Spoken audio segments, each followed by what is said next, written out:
Feel the real fear with us.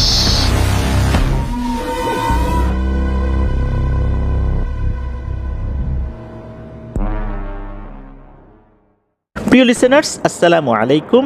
Feel the real fear with us. সত্যিকার ভয়ের অনুভূতি পেতে আফনান হরওয়ার্ল্ডের সাথেই থাকুন। দেশ ও দেশের বাইরে যে যেখান থেকে আফনান হরওয়ার্ল্ডের আজকের শনির রাতের 57তম এপিসোডের সাথে যুক্ত হচ্ছেন বা পরবর্তীতে হবেন, সকলকে জানাচ্ছি শুভেচ্ছা ও ভালোবাসা। আশা করি সবাই ভালো আছেন, সুস্থ আছেন। প্রিয় লিসেনার্স, আজকের এই এপিসোডে একটি ঘটনা নিয়ে হাজির হয়েছি। এই ঘটনাটি আমি যার কাছ থেকে পেয়েছি তার নাম তাহিয়ান আল আশফানুর রহমান। তার বাড়ি নাটোর জেলার গুরুদাসপুর উপজেলায়। ঢাকার ধানমন্ডির শিকদার মেডিকেল অ্যাপার্টমেন্টে বর্তমানে তার ঠিকানা। আর লেখাপড়া করছে ঢাকার স্বনামধন্য একটি স্কুল গভর্নমেন্ট ল্যাবরেটরি হাই স্কুলে 10ম শ্রেণীর বিজ্ঞান বিভাগে।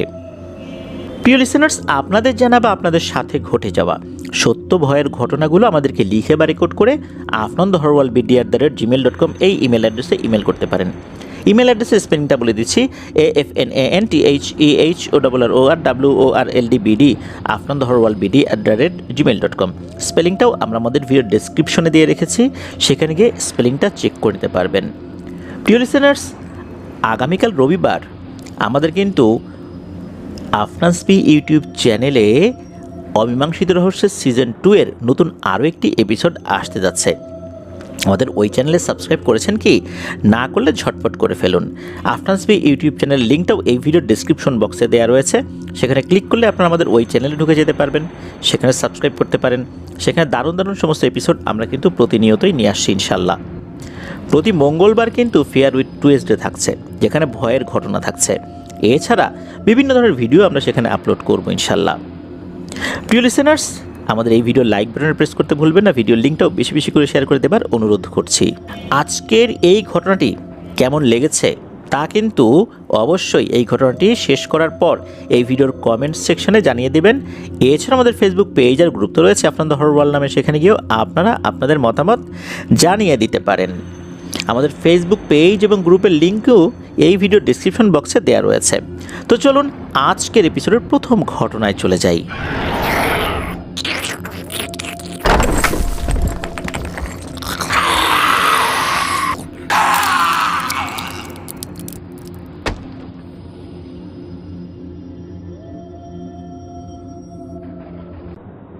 প্রিয় লিসেনার্স, এই ঘটনাটি তাহিয়ান সংগ্রহ করেছেন ওয়ালিদ সরকারের কাছ থেকে। ওয়ালিদ সরকার জানিয়েছেন ঘটনাটি ঘটেছিল 2018 থেকে 2019 সালের মধ্যবর্তী সময়ে। 2018 সালের গ্রীষ্মকাল যখন চলছে, আম পেকে গেছে, এমন একটা সময় মূলত ঘটনাটির সূত্রপাত হয়েছিল। শুরুতে এই ঘটনাটি শুরু হয়েছিল ওয়ালিদের খালামণির সাথে, যার নাম ফারহানা। পরবর্তীতে ওই পরিবারের সব নারী সদস্যই এই ঘটনার দ্বারা প্রভাবিত হয়ে যান। তো চলুন মূল ঘটনায় চলে যাই। সেবার গ্রীষ্মের ছুটিতে ওয়ালিদ তার মায়ের সাথে আর বোনের সাথে নানা বাড়িতে বেড়াতে গিয়েছে। তার বোনের বয়স ছিল ওই সময় 2 বছর কি 2.5 বছর। নানা বাড়ি নরসিংদী জেলার পলাশ উপজেলার পলাশ থানার অন্তর্গত 4 নং ওয়ার্ড পারুলিয়া গ্রামে। ওয়ালিদের নানা বাড়িতে বিশাল একটা আম গাছ আছে।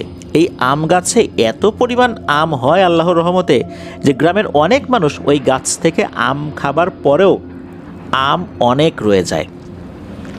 এদিকে ওয়ালিদরা তো বেড়াতে গিয়েছে, ওয়ালিদের খালামণিও আসছে। ওয়ালিদের খালামণির বিয়ে হয়েছিল 5 গ্রাম পর।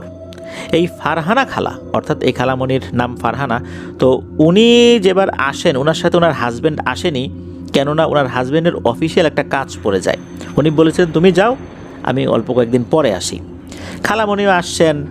এদিকে ওয়ালিদের আম্মু, ওয়ালিদ, তারপর ওয়ালিদের ছোটো বোন, তারাও গিয়েছেন। বেশ হাসি আনন্দই হচ্ছে। দেখা যাচ্ছে আশপাশ থেকে যারা প্রতিবেশী আছেন তারাও আসছেন তাদের সাথে কথা বলার জন্য। একদিন হয় কি, খালামণি বলেন চল আজকে আমরা নদীর পাড়ে বেড়াতে যাই। তো নরসিংদীর যে পলাশ উপজেলা, এর প্রান্ত ঘেঁষে কিন্তু বয়ে চলেছে শীতলক্ষ্যা নদী, যা পুরাতন ব্রহ্মপুত্র নদের একটি শাখা। এই নদীটা আবার ওনাদের এই পারুলিয়া গ্রাম থেকে প্রায় 10 কিলোমিটার মতো দূরত্বে আছে আর কি।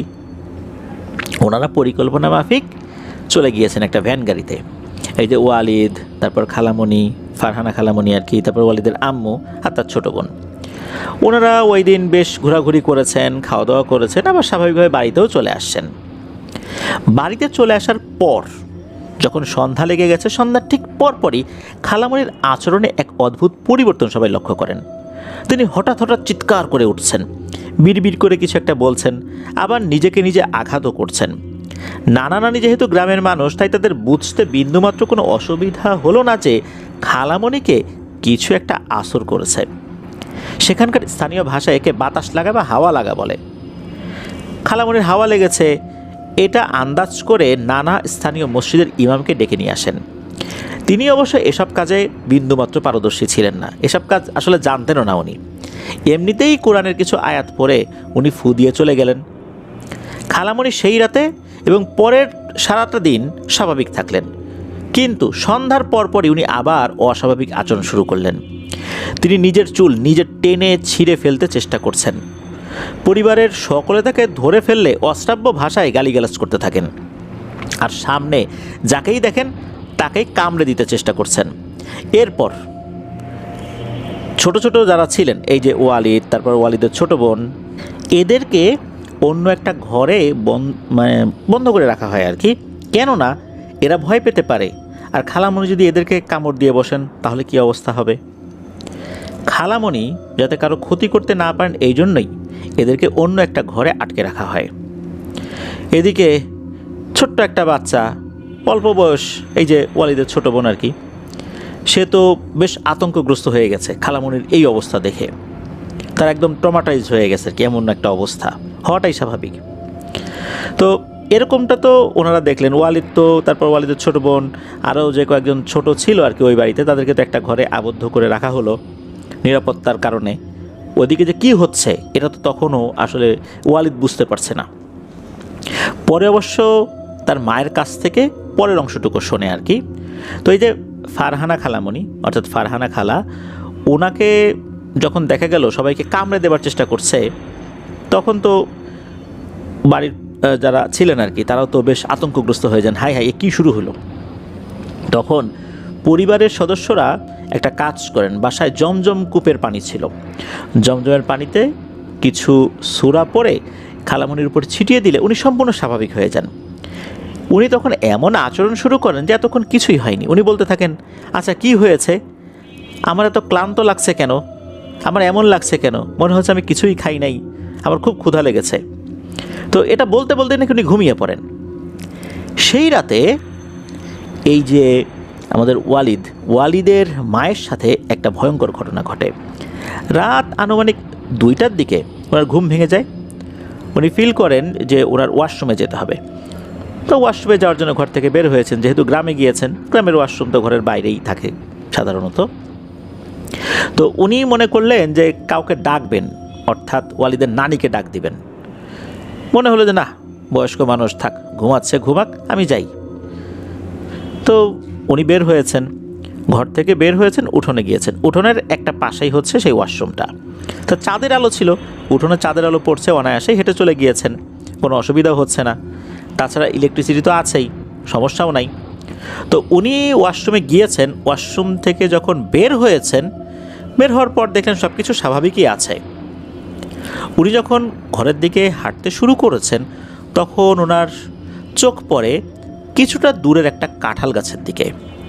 উনি দেখতে পেলেন সাদা জুব্বা বা চাদরে মোড়ানো কোনো একটা অবয়ব, যেটার উচ্চতা হবে 7 থেকে 8 ফুটের মতো, একটা ডালের উপর দাঁড়িয়ে আছে এবং মনে হচ্ছে এক দৃষ্টিতে ওনার দিকে তাকিয়ে আছে।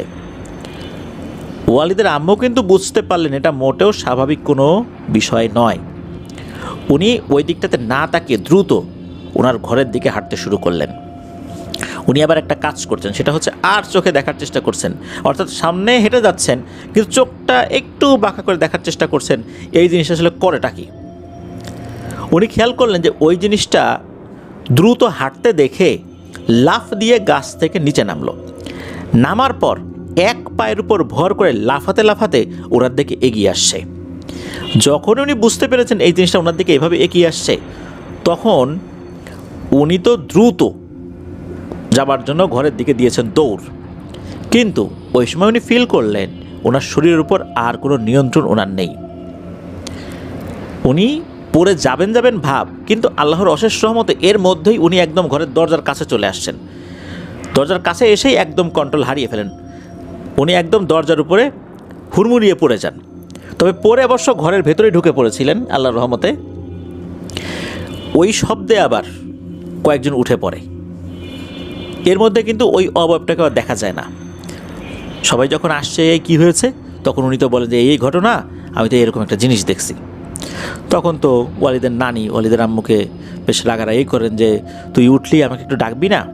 উনি বলছেন যে তুমি মুরব্বী মানুষ, ঘুমাইছো, আবার ডাকবো, সারাদিন পরিশ্রম করছো, এই জন্য আসলে ডাকাডাকি করিনি। এরপর অবশ্য ওয়ালিদের আম্মুকেও জমজমের পানি খাইয়ে দেওয়া হয়, ওনার শরীরে একটু ছিটিয়ে দেওয়া হয়। তো ওই রাতে ওনার আর কোনো সমস্যা হয়নি, ঘুমিয়ে যান, বাড়ির সবাই ঘুমিয়ে যায়। ওই রাতে অন্য কারোর সাথেও কোনো সমস্যা হয়নি।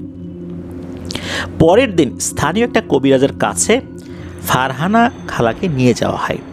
হুজুর ঝাড়ফুঁক করলেন এবং বললেন যে তিনি তার অনুগত জিনেদের মাধ্যমে খোঁজ নেবেন আসলে কি হয়েছে, কেন এই সমস্যাটা হয়েছে। উনি বুঝতে পারছেন না এই সমস্যার কারণটা কি। তবে একটা কারণ তো অবশ্যই আছে, কারণ না বুঝে তো উনি এই চিকিৎসা কিভাবে করবেন এটা নিয়ে সন্দিহান ছিলেন আর কি। উনি বলেন যে 2 দিন পর আপনারা আসেন, দেখি আমি কিভাবে চিকিৎসাটা শুরু করতে পারি। উনি ওই সময় কিছু পানি পড়া, তেল পড়া এগুলো দিয়ে দেন। ওই রাতে এই ওয়ালিদের আম্মু একটা অদ্ভুত স্বপ্ন দেখেন। স্বপ্নের সেই সাদা জুব্বা বা চাদরে মোড়ানো যে অবয়বটা, যেই অবয়বটাকে উনি ওয়াশরুম থেকে বের হয়ে দেখেছিলেন, ওই অবয়বটাকে উনি দেখতে পাচ্ছেন। ওই অবয়বটার চেহারা দেখা যাচ্ছে না, মাথার উপরে একটা ঘোমটা জাতীয় কিছু একটা দেয়া। ওই অবয়বটা তার সামনে এসে নাকি হাসতে শুরু করে এবং বলতে থাকে, শোন, তোর বোনকে তো আমি নিয়ে যাব, যদি বিন্দু মাত্র বাধা সৃষ্টি করিস তাহলে তোরও কিন্তু ক্ষতি করব। আর হ্যাঁ, শুনে রাখ, যদি কোনো হুজুর তান্ত্রিক দেখাস তাহলে কিন্তু তোদের বাড়ির সবাইকে ধরব, বিশেষ করে মহিলাদেরকে। এরপর নাকি ওই অবয়বটা হাসতে হাসতে ভ্যানিশ হয়ে যায়। এই অবয়বের হাসি এবং কথাগুলো এতটা বীভৎস এবং ভয়ঙ্কর, তার প্রত্যেকটা শব্দ নাকি ওই ঘুমের ভিতরেই মাথার ভিতরে ঢোলের বাড়ির মতো গিয়ে হিট করছিল। এত তীক্ষ্ণ এবং ভয়ঙ্কর আওয়াজ।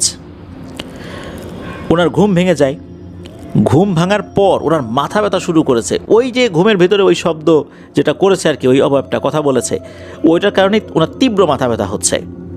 উনি কিন্তু ওইটার চেহারা বুঝতে পারেননি যে আসলে তার চেহারা কেমন দেখতে, এটা বুঝতে পারেননি স্বপ্নের মধ্যে।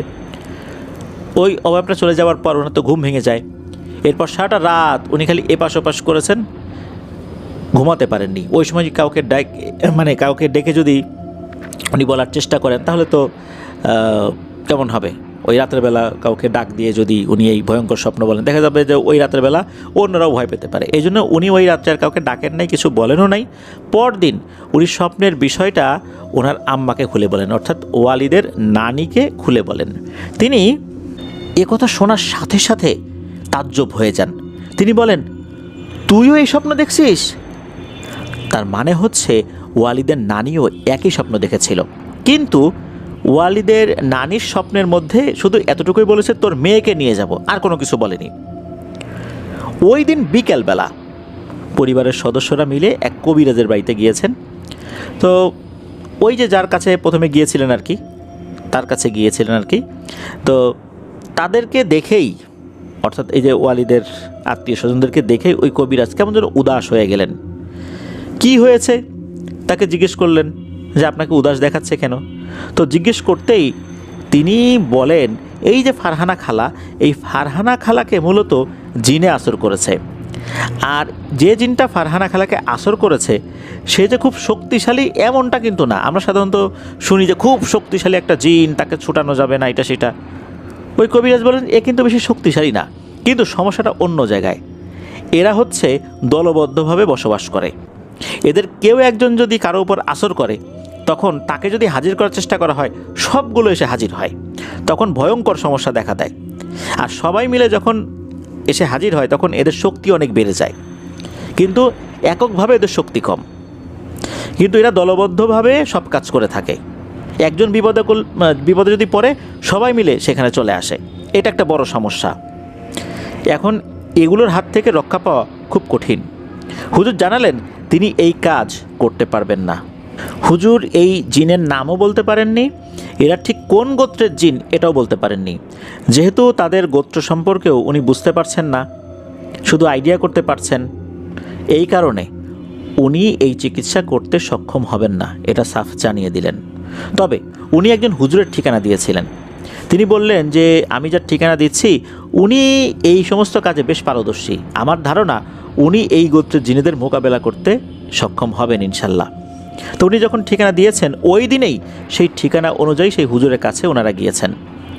হুজুর অবশ্য একটা দিন সময় নেন আর কি, যে একদিন পরে আসেন, তারপরে আমি একটু বুঝে নিই যে কি করব না করব। তো ওই রাতের বেলা ওয়ালিদের আম্মু আবার ওই স্বপ্নটা দেখেন। এবার কিন্তু ওই অভাবটা আরও স্পষ্ট এবং আরও বাস্তব। সে এসেই নাকি ওয়ালিদের আম্মুর গলা টিপে ধরে। ঘুমের ভিতরে উনি ছটফট করতে থাকেন। এক পর্যায়ে ওই অবয়বটা ওয়ালিদের আম্মুকে ছেড়ে দেয়। এরপর ওই অবয়বটা নিজের চেহারাটা দেখায়। চেহারাটা ভয়ঙ্কর, তবে খুবই যে ভয়ঙ্কর বিষয়টা এরকম না। তার চোখ দুটো অনেক বড় বড় ছিল, মনে হচ্ছে শরীরের সমস্ত রক্ত ওই দুই চোখে জমাটবদ্ধ হয়ে গেছে। ওই অবয়বটা তাকে বলছে, বলেছিলাম না হুজুরের কাছে যাবি না, ফারহানাকে আমি নিয়ে যাব, তবে তোর অনেক বড় ক্ষতি হবে, তোরও একটা ক্ষতি আমি করব। ঠিক ওই সময় ওয়ালিদের আম্মুর সব ভয়গুলো যেন কোথায় হারিয়ে যায়।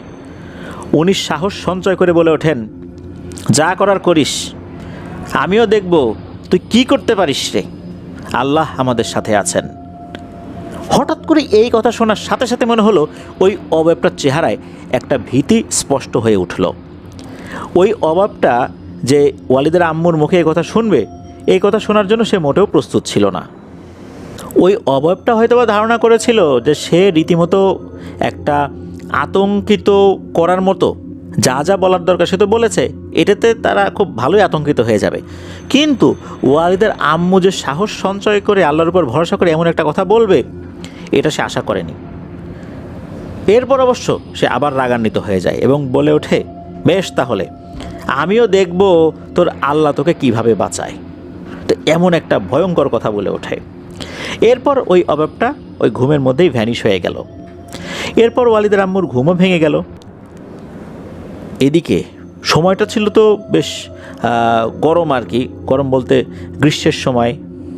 বাতাস আসার জন্য ঘরের জানালাগুলোও ছিল খোলা, যাতে করে ঘরের ভিতরে পর্যাপ্ত বাতাস আসতে পারে। গ্রামের বাড়ির যে জানালাগুলো, এগুলো কিন্তু সাধারণত কাঠের হয়ে থাকে, লম্বালম্বি করে শিক দেয়া থাকে। ওই জানালাগুলো ওরকমই ছিল আর কি। তো উনি যখন ফিল করলেন যে ওনার খুব গরম লাগছে, ওই দুঃস্বপ্নটা দেখে উনি ঘুম থেকে জেগে উঠে বসেছেন। ওনার চোখ যায় জানালার দিকে। উনি খেয়াল করেন জানালা দিয়ে দেখা যাচ্ছে উঠোনের একটা সাইডে যে কাঁঠাল গাছটা রয়েছে, যেই কাঁঠাল গাছে উনি শুরুতেই একটা অবয়ব দেখেছিলেন, ওই কাঁঠাল গাছের একটা মোটা ডালের উপরে একটা বিশাল বড় ঈগল পাখি এক দৃষ্টিতে ওয়ালিদের আম্মুর দিকে তাকিয়ে আছে। তার চোখ দুটো লাল টকটকে জ্বলজ্বল করছে। আরও একটা অদ্ভুত এবং ভয়ঙ্কর জিনিস উনি দেখেন, সেটা হচ্ছে সাদা জুব্বা টাইপের বা আলখেল্লা টাইপের পরিহিত একটা অবয়ব। এই অবয়ব আর একটা ডালে বসে আছে, মানে পাশাপাশি দুটো ডাল। একটা ডালে ওই ঈগল পাখি বসে আছে, আর একটা ডালে ওই অবয়বটা বসে আছে। ওই অবয়বটার পা দুটো এত লম্বা যে সে ওই ডালের উপর বসে আছে, তার লম্বা পা দুটো একদম মাটিতে এসে ঠেকেছে। অনেক সময় বাচ্চারা ডালের উপরে বসে পা দোলায় যেভাবে, ঠিক ওভাবে পা দোলাচ্ছে। একটা পা সামনে যায় আর একটা পা পেছনে যায়, আবার আর একটা পা পেছনে যায় আর একটা পা সামনে আসে, এইভাবে আর কি সে পা দোলাচ্ছে আর তার দিকে তাকিয়ে আছে। তবে তাকিয়ে যে আছে এটা বোঝা যাচ্ছে, কিন্তু তার চেহারাটা ওখানে বোঝা যাচ্ছে না। এই দৃশ্য দেখে তো উনি বেশ ভয় পেয়ে যান, চিৎকার করে ওনার মাকে ডাকতে থাকেন, অর্থাৎ ওয়ালিদের নানিকে ডাকতে থাকেন। এরপর ওনারা কিছু মনে নাই, অর্থাৎ উনি সেন্সলেস হয়ে যান। ওদিকে হয় কি, ওয়ালিদের যিনি নানি, উনি চিৎকার শুনে তাড়াতাড়ি চলে আসেন। উনি এসে দেখেন যে তার মেয়ের এই অবস্থা। তাড়াতাড়ি উনি জ্ঞান ফেরানোর চেষ্টা করেন। উনি দেখেন যে বিছানা থেকে উনি নিচে পড়ে উপর হয়ে পড়ে আছেন আর কি, জ্ঞান নাই। এরপর বাড়ির সবাইকে ওনার নানি ডেকে তোলেন। এরপর ওয়ালিদের নানা উনি আসেন। উনি যে দোয়াগুলো জানতেন সেগুলো পরে ফু দিতে থাকেন। দীর্ঘ 4 থেকে 5 ঘন্টা পর ওয়ালিদের আম্মুর জ্ঞান ফেরে। এরপর এই যে স্বপ্নের ব্যাপারটা, তারপর উনি কী দেখেছেন এই বিষয়টা পরিবারের সবাইকে খুলে বলেন। তো যথারীতি পরদিন সবাই মিলে ওই হুজুরের বাড়িতে ওনারা সবাই গিয়েছেন। হুজুর বাড়িতে ছিলেন না, উনি আস্তে আস্তে সন্ধ্যা হয়ে যায়। ওনারা বিকালের দিকে অবশ্য গিয়েছিলেন। সন্ধ্যার পর হুজুর বললেন এক অদ্ভুত ঘটনা। সেদিন নদীর পাড়ে বেড়াতে গিয়ে এই যে ফারহানা খালা, উনি একটা বট গাছের নিচে বসেন। ওনার চুল কিন্তু খোলা ছিল না, তবে ওই সময়ে ওনার মাথায় ঘোমটা ছিল না, চুল বাঁধাই ছিল। ওই সময় নাকি ওই বট গাছে থাকা একটা অবয়ব এই ফারহানা খালাকে দেখে পছন্দ করে। তবে এই পছন্দের অর্থ কিন্তু ভিন্ন। ঘটনা কিন্তু শেষ বিকেলের এমন না, শেষ বিকেলের আর কি, এমন না যে ভরা দুপুর ভরা সন্ধ্যা এরকম সময় তো সাধারণত ঘটনা ঘটে। আমরা বলি যে সন্ধ্যার সময় চুল খোলা ছিল এসে ধরেছে, বা ভর দুপুরে বের হয়েছে ধরেছে, কিন্তু এটা মাগরিবেরও আগের পরন্ত বিকেল, তখনও কিন্তু সূর্য ডুবছে না এমন একটা সময়, এরকম একটা সময় ঘটনাটা ঘটেছে। আর জিনটা যখন ভর করেছে তখন কিন্তু আশেপাশে অনেক মানুষ ছিল। ওই বট গাছের নিচে আরও মহিলারা বসেছিলেন, কিন্তু আসর করেছে শুধু এই ফারহানা খালাকে। হুজুর জানালেন যে তিনি চাইলে এই জিনটাকে ফারহানা খালার শরীরে হাজির করাতে পারবেন, কিন্তু এতে হিতে বিপরীত হওয়ার সম্ভাবনাটাই সবচেয়ে বেশি। কেননা এই জিনটা দলবল নিয়ে থাকে, তাই যখনই এই জিনটাকে হাজির করা হবে তখন তার দলের সবাই এই ফারহানা খালার শরীরের ভিতরে ঢুকে পড়বে। তখন এর প্রভাবটা পড়বে মারাত্মক। যখন এতগুলো জিন তার শরীরে ঢুকে পড়বে তখন ফারহানা খালার শরীরের ভিতরে থাকা বিভিন্ন কোষ, শিরা, উপশিরা এগুলো ড্যামেজ হয়ে যেতে পারে, ইন্টারনাল রক্তক্ষরণ হতে পারে, মস্তিষ্কে রক্তক্ষরণ হতে পারে, মারাত্মক সমস্যা হয়ে যেতে পারে, ওইখানে উনি মারা যেতে পারেন। যদি একটা জিন হতো, 2-4টা হতো, তাও এই ঝুঁকিটা নেওয়া যেত, কিন্তু এখানে হিসাবটা আসলে আলাদা। এই জন্য এই কাজটা করা যাচ্ছে না। হুজুর আরও একটা অদ্ভুত তথ্য জানান।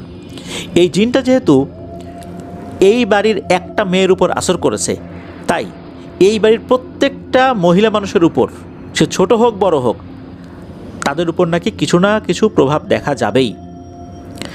আর হুজুর এই কথা বলার পর উনি বলে দেন যে এই যে ওয়ালিদের মা, এর উপর প্রভাব দেখা দিয়েছে। এখন এই জিনগুলোর নিয়ম নাকি এরকমই, এরা নাকি মানুষগুলোকে একবারে মেরেও ফেলে না, তবে যাদের উপর আসর করে, যে পরিবারের উপর আসর করে, সেই পরিবারের কাউকে না কাউকে তাদের দেশে নিয়ে যায়। এরপর এদেরকে দিয়ে নিজেদের শক্তি বৃদ্ধি করে নিজেদের কিছু জাদু চর্চা করে। যেমন হচ্ছে এদের শরীর থেকে একটা বিশেষ পদ্ধতিতে একটু একটু করে রক্ত শুষে নেয়, একবারে নেয় না, লোমকূপের গোড়া থেকে রক্ত শুষে নেয়। মশা যেভাবে মানুষের শরীরে বসে রক্ত খায়, ওরা ঠিক তেমনি দূর থেকেই বিশেষ একটা পদ্ধতিতে প্রত্যেকটা লোমকূপের গোড়া থেকে নাকি রক্ত শুষে খেতে পারে। তখন শরীরের লোমগুলো নাকি দাঁড়িয়ে যায়, সে ফিল করে যে তার শরীর থেকে রক্ত কমে যাচ্ছে। হুজুর বলেন যে এই জিনগুলোর প্রভাব পরিবারের প্রতিটি নারী সদস্যের উপর পড়েছে এবং ভবিষ্যতেও পড়বে, তাই একবারে এগুলো কাটানো সম্ভব হবে না। তবে হ্যাঁ, একটা বিশেষ পদ্ধতি অবলম্বন করতে হবে। তা হচ্ছে এই পরিবারের সদস্যদের উপরে, বিশেষ করে নারী সদস্যদের উপরে যে প্রভাব বিস্তার করেছে, এই প্রভাবটা আগে দুর্বল করতে হবে, এরপর মূলত আসল কাজটা করতে হবে। হুজুর এই যে ওয়ালিদের আম্মু, খালামণি, ওয়ালিদের নানি, ওনাদেরকে বিশেষ কিছু আমল দিয়ে দেন, উনি পানি পড়া দিয়ে দেন আর কি। এরপর আরও কিছু বিষয় বলে দেন, সেটা হচ্ছে যে আগামী এক সপ্তাহ বাড়ির সকল নারী সদস্যদেরকে বিশেষ কিছু নিয়ম মেনে চলতে হবে। বিশেষ করে একে অপরের সাথে যাদের রক্তের সম্পর্ক আছে আর কি, ওনাদেরকে এই আমলগুলো করতে হবে। আর এই যে পানি পড়া, এটা মিশিয়ে গোসল করতে হবে। ওনারা তো সবাই মিলে ওই সময় চলে আসছেন। ওই রাতে বাড়ির সবাই এক ভয়ঙ্কর ঘটনার সাক্ষী হতে শুরু করে। গভীর রাতে ঘরের বাইরে কেউ যেন একই সুরে, মানে অনেকগুলো মানুষ, ভয়ঙ্কর কণ্ঠ, মানে এত বিভৎস কণ্ঠ, এই শব্দগুলো যদি মাথায় লাগে মনে হচ্ছে মস্তিষ্কের নিউরনগুলো ছিঁড়ে যাবে, এমন ভয়ঙ্কর কণ্ঠ। সবাই একসাথে ফারহানা ফারহানা, এই ফারহানা ফারহানা বলতে থাকে। আর যখনই এই ডাকটা ভেসে আসতো, এই ফারহানা খালা পাগলের মতো আচরণ শুরু করত। উনি ঘরের এক কোণে বসে গুনগুন করে কী যেন বলতো, কী দুর্বোধ্য ভাষায় বলতো, এটা কোনোভাবেই বোঝা যেত না। ওই রাত থেকে কিন্তু এই সমস্যাটা শুরু হয়েছে, প্রতি রাত্রে এই সমস্যা শুরু হয়েছে। এর মধ্যে কিন্তু এই ফারহানা খালার কিছু মেডিকেল ট্রিটমেন্টও করানো হয়েছে, কিছু সাইকিয়াট্রিস্ট দেখানো হয়েছে। ডাক্তার বলেছেন যে মানসিক সমস্যা, কিছু ওষুধ দিয়েছেন যাতে করে ভালো ঘুম হয়, তাতে কোনো কাজ হচ্ছিল না। আর একজন মেডিসিনের ডাক্তার দেখানো হলো, তখন ওই ডাক্তার একটা তথ্য দিলেন, সেটা হচ্ছে এই ফারহানা খালার শরীরে রক্ত শূন্যতা দেখা দিয়েছে, তার শরীরে রক্ত আস্তে আস্তে কমে যাচ্ছে। এই কথা শোনার পর ওনার পরিবারের সদস্যরা হুজুরের সেই কথাটা মনে করলেন। এই জিনেরা যাকে একবার ভালোভাবে আসর করে, তার শরীরের রক্তগুলো আস্তে আস্তে করে শুষে নিয়ে তাকে একদম শেষ করে দিতে থাকে। শরীরের রক্ত বাড়ানোর জন্য যেই ধরনের চিকিৎসা করানোর দরকার সেগুলো চলতে থাকে, হুজুরের দেয়া চিকিৎসাও চলতে থাকে। এর মধ্যে আর একটা সমস্যা দেখা দিল, সেটা হচ্ছে এই যে ওয়ালিদের বোন, এর মধ্যে কিছু অস্বাভাবিক আচরণ দেখা গেল। সেও কেমন যেন উন্মাদের মতো আচরণ করছে, এত ছোট একটা বাচ্চা সেরকম উন্মাদের মতো আচরণ করছে। এছাড়া ওই বাড়ির প্রত্যেকটা নারী সদস্য ভয়ঙ্কর কিছু অভিজ্ঞতার মুখোমুখি হতে থাকলেন। বাড়ির অন্য পুরুষ সদস্যরা এগুলো টেরও পান না, একদম স্বাভাবিক তাদের কাছে সব কিছু। বাড়ির নারী সদস্যরা ভয়ঙ্কর কিছু অবয়ব দেখতে শুরু করলেন। স্বপ্নে ওই যে অবয়বটা যেটা ওয়ালিদের আম্মু দেখেছিলেন, ওই অবয়বটা বাড়ির সব নারী সদস্যরা দেখতে শুরু করলেন। স্বপ্নের মাঝেই নাকি শারীরিকভাবে তাদেরকে আঘাত করত, এমনকি ওয়ালিদের ছোট বোন তাকেও আঘাত করত। সে ছোট মানুষ, সে ভালো করে বলতে পারতো না, কিন্তু ঘুমের মধ্যে কান্নাকাটি করত। সকাল হলে সে ইশারায় বোঝাতো যে তার শরীরে বিভিন্ন জায়গায় ব্যথা। এদিকে বাড়ির অন্য নারী সদস্যদেরও একই সমস্যা, তারাও ঘুমের মধ্যে দেখেছে ওই অবয়বটা এসে মারধর করেছে তাদেরকে, তাদেরও শরীরে ব্যথা হয়েছে। এই যে সমস্যাগুলো, এই সমস্যাগুলো তখন পরিবারের সব নারী সদস্যরা ফেস করতে থাকলেন। তো এরকম তো ঝামেলা চলছে, এরকম করতে করতে প্রায় এক সপ্তাহেরও বেশি সময় কেটে যায়। আবার সবাই মিলে সেই হুজুরের কাছে গিয়েছেন। হুজুর কিছুটা রুকিয়া করার পর বেশ খুশি মনে জানান যে আলহামদুলিল্লাহ কাজ সঠিকভাবে সম্পন্ন হয়েছে। ওই জিনের আসর এখন অনেকটাই দুর্বল হয়ে গেছে, তো তাই এদের এখন মাথা খারাপ হয়ে গেছে। হুজুর এরপর জানান যে আপনারা আপনাদের কাজ করেছেন, এখন বাকি কাজটা আমাকে করতে দেন। এটা বলে ওই হুজুর এই যারা গিয়েছিলেন, ওয়ালিদের আম্মু, নানি, ওয়ালিদের খালামণি, সবাইকে মানসিকভাবে প্রস্তুত হতে বললেন এবং বললেন আপনারা মানসিকভাবে প্রস্তুতি নেন, আর সামনে বড় কিছু হবে, তবে এই বড় কিছু ইতিবাচকই হবে, নেতিবাচক কিছু হবে না ইনশাল্লাহ। এরপর হুজুর বললেন যে আপনাদের চারজনকে আমি চাই। এই চারজনকে ফারহানা খালামণি, ওয়ালিদের আম্মু, ওয়ালিদের নানি, ওনাদেরকে, আর ওয়ালিদের ছোট বোন তারও লাগবে। এই চারজনকে নিয়ে মূলত আসল রুকিয়াটা শুরু হবে। বাড়ির পুরুষ সদস্যরা পাশে থাকবেন, কিন্তু ওনাদের উপর মেইন রুকিয়াটা শুরু হবে আর কি। এরপর হুজুর যেটা করলেন, একটা বৃত্ত আঁকলেন, এর মধ্যে চারজনকে বসানো হলো। হুজুর আর একটা বৃত্তের মধ্যে বসলেন, দোয়া দুরুদ পড়তে শুরু করলেন। হুজুর চিন্তা করেছিলেন যে এই চারজনের মধ্যে হয়তোবা এই ফারহানা খালার উপরে জিনটা ভর করবে। এদিকে হুজুর দোয়া পড়া শুরু করেছেন, 1 ঘন্টা যায়, 2 ঘন্টা যায়, কিছুই হয় না। হুজুর হতাশ গলায় জানালেন আজ আর হবে না, আপনারা ফেরত যান। বিধ্বস্ত মন নিয়ে ওনারা বাড়িতে ফেরত এলেন। ওই রাতে ওনাদের সাথে একের পর এক ভয়ঙ্কর ঘটনা ঘটতে থাকলো। টিনের চালে কেউ খটমট খটমট করে হেঁটে যাচ্ছে, বাড়ির বাইরে যেন ঝড় বয়ে যাচ্ছে, মনে হচ্ছে এখনই ঘরের ছাদ উড়ে চলে যাবে, সব ভেঙে চলে যাবে। বাড়ির চারপাশ থেকে ভেসে আসছে অদৃশ্য অট্টহাসির শব্দ। ওনারা সবাই মিলে কিন্তু খুব ভয় পেয়ে গিয়েছেন। কিন্তু এখানে আর একটা ব্যাপার, বাড়ির কোনো পুরুষ সদস্যরা এই শব্দ, ঝড় কোনো কিছুই টের পাচ্ছেন না। এর মাঝে আবার হঠাৎ আর একটা ঘটনা ঘটল। ভোরের দিকে, তখনও ফজর আজান দেয় নেই, কেউ যেন প্রচণ্ড করে একটা শব্দ করলো।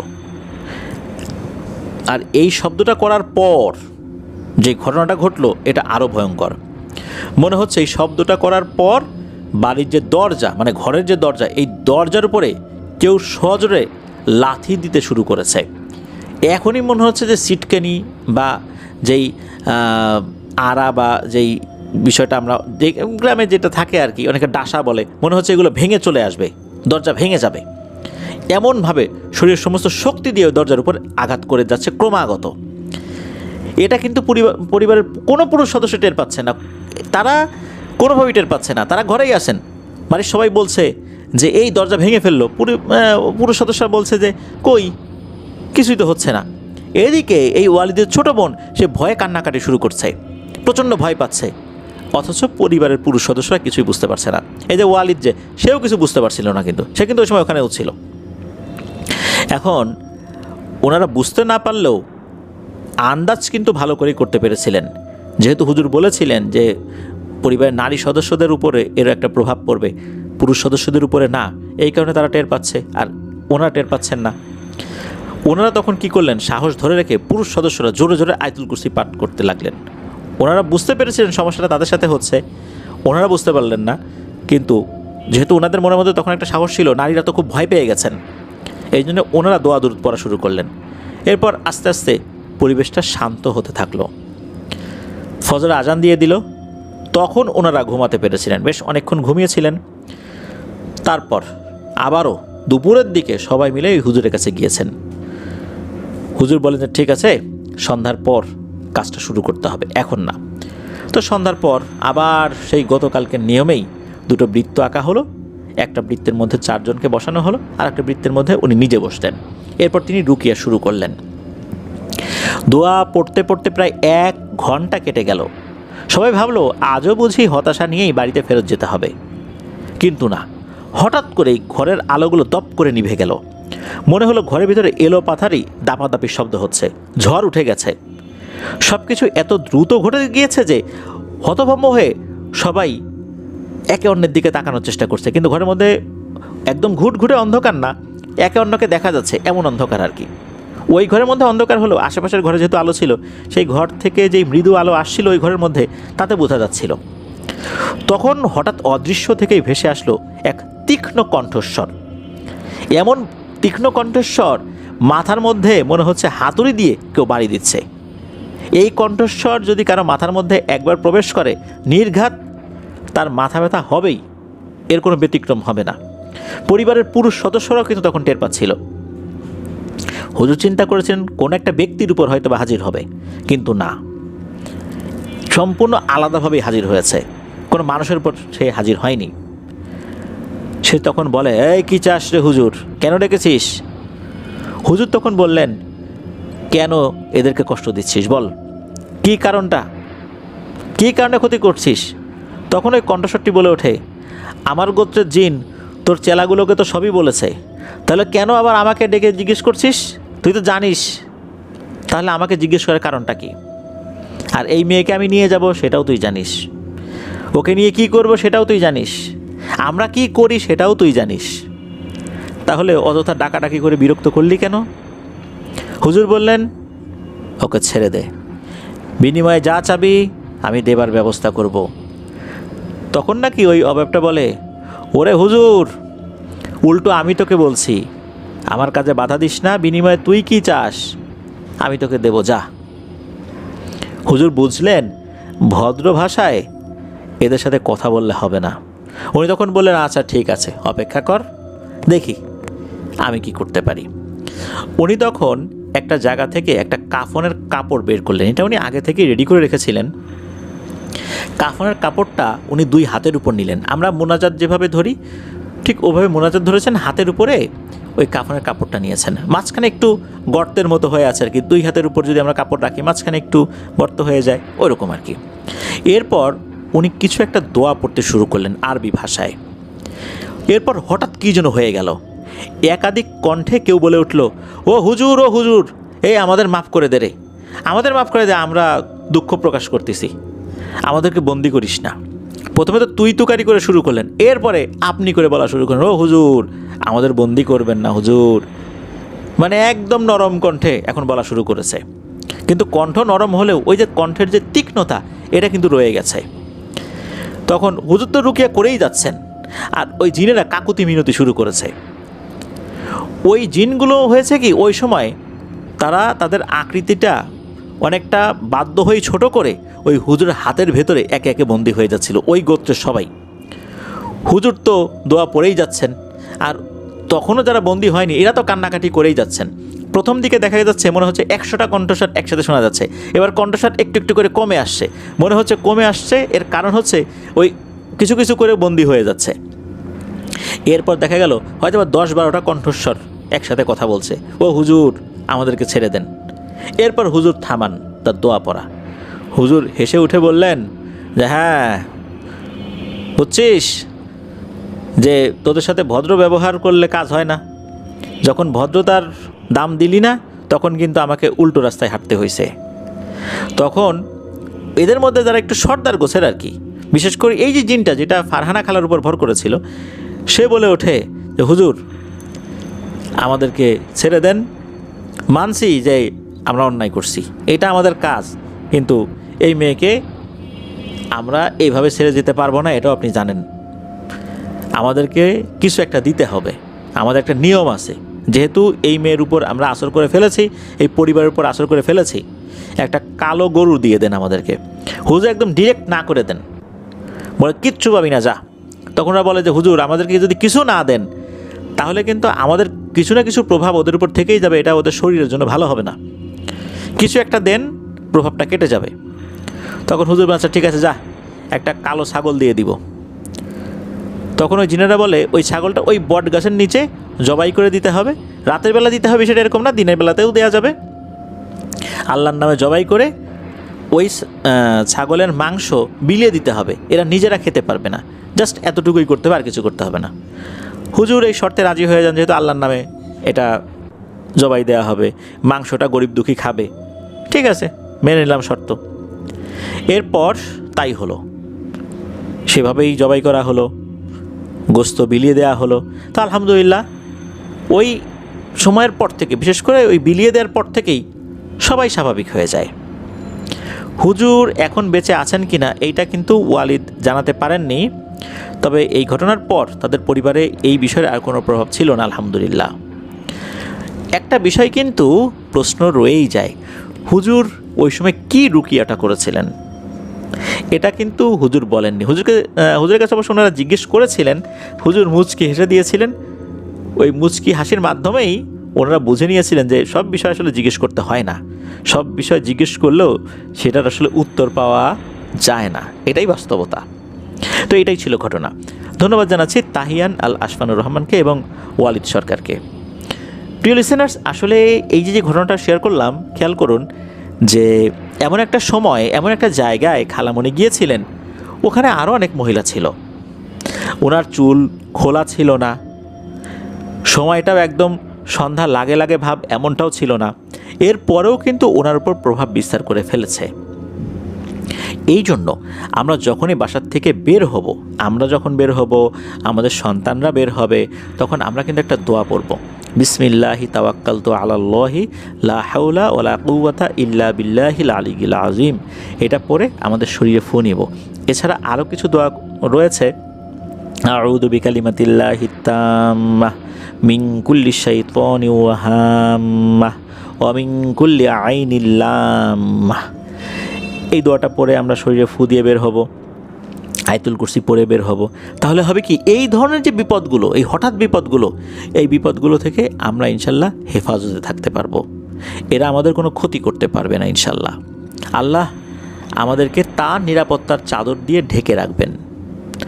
প্রিয় লিসেনার্স, আশা করছি এই ঘটনাটি আপনাদের কাছে ভালো লেগেছে।